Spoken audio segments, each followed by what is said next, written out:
বন্ধুরা, আজ গিয়েছিলাম আমার ছেলেকে একটু ডাক্তারের কাছে দেখানোর জন্য। কদিন ধরে শরীরটা ওর এত খারাপ ছিল, এত গ্যাস হয়ে গিয়েছিল, অ্যাসিডিটি, তারপরে সেই প্রেশার খুব ফ্লাকচুয়েট করছিল। সেই জন্য আর কি ডাক্তারের কাছে গিয়েছিলাম। তো তো ডাক্তার দেখে বলল যে না, সেরকম কিছু না, ওষুধটা পাল্টে দিয়েছে। ও তো প্রেশার হাই, তো যাই হোক ওইটা যেটা খাচ্ছিল সেটা পাল্টে দিয়েছে, পাল্টে দিয়ে একটা অন্য ওষুধ দিয়েছে। বললো যে এগুলো নাকি ওর অ্যাংজাইটির থেকে হচ্ছে। তো এরকম তো শুনিনি কখনো যে এরকম কি যেন ডাক্তার যখন বলছেন তাহলে হয়তো তাই। কদিন ধরে খাওয়া ঘুম কোনো সব কিছু মাথা উঠে গেছে, একদম ভিডিও করতে পারছি না, মন মেজাজ এত খারাপ ছিল যে কদিন ধরে রাত্রিরে ঘুম নেই, 3টে 3:30 পর্যন্ত জেগে। ও জেগে আছে, আমিও জেগে আছি, কিন্তু স্কুল কিন্তু বাদ দেয়নি, স্কুলে হাফ ডেগুলোও গেছে এই নিয়ে।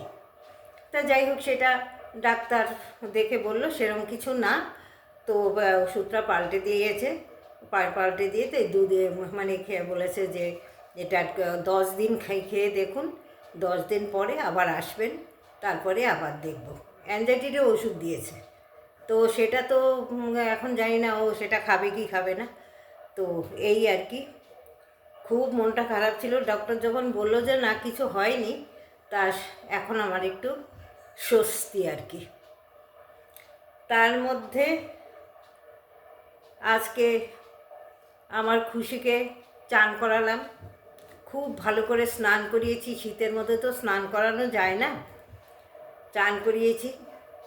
তারপরে এত ওর মানে চুলগুলো এত মোটা হয়ে গেছে, চুল আর শোকাচ্ছে না।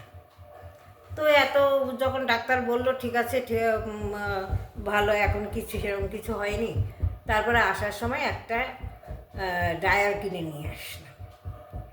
সকালবেলা স্নান করিয়েছি, কিন্তু চুল ওর গায়ে শোকায়নি।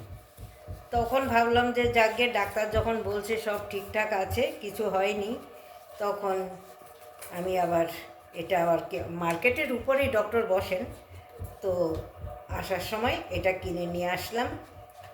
খুব খুব অসুবিধা হয়, সেই আগের ড্রায়ারটা খারাপ হয়ে গেছে। দেখো কীরকম হয়েছে ড্রায়ারটা।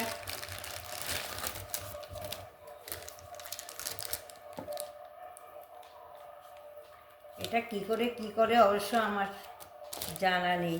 দেখো এটা বোধহয় মুখটা।